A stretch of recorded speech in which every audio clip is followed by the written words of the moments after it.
Hello, everyone. It's with a somber heart that I speak to you today on the commemoration of my grandpa, better known to me as Pappy. When I was growing up, my Pappy and I were at most only 30 minutes away, and when I got into high school, we saw each other every single day. But today, I live in California and he's in Pennsylvania, and so with this distance, I don't get to see him, and so I often just have to think back to the memories that I made with him and just that relationship that we had established. To me, my pap is one of the most faithful, selfless, and family-oriented people that I have in my life, and he's bestowed those principles to me. My pap was born in Whitehorse, Pennsylvania, to Mary and Christian Glick. Growing up in the Amish heritage, my pappy was raised to work hard and respect others. When my pappy became of age, he left the Amish lifestyle and married my grandma.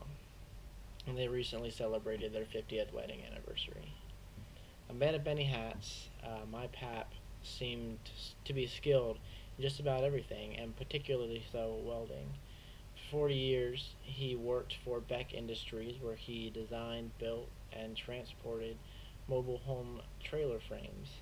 And in that time, he worked his way up to become the general manager of the Lancaster plant.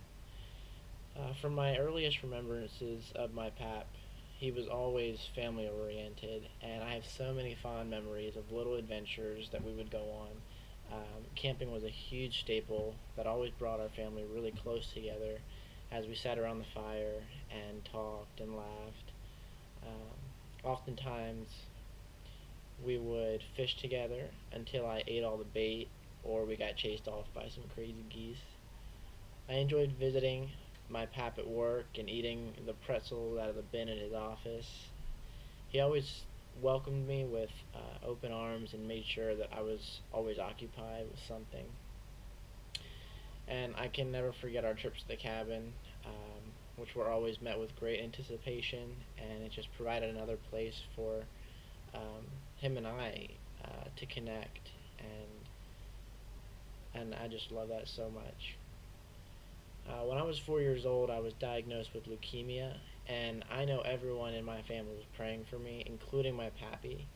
And in all my memories of the hospital, I only remember the good stuff, which was my pap and I taking an unadvised trip to play mini golf and ride go karts and visit a little joke shop. When I was better, I heard all about the people who were praying for me, and I know my pap played a big role in that too. Lastly, my pap has worked so hard for the things that he has and uses them to bless others, especially me. I've always felt spoiled by my pap because of the many things that he would do for me. We enjoy hunting, and I wanted to build a tree stand, and so my pap bought the materials and we set to work building what I think is still the coolest tree stand ever. Um, his selfless nature is just still evident in the way that he continuously watches over the rest of the grandkids, and just the way that he devotes his time to being there for all of us in the good times and the bad. I love my Pat very much, and I can't wait to see him soon.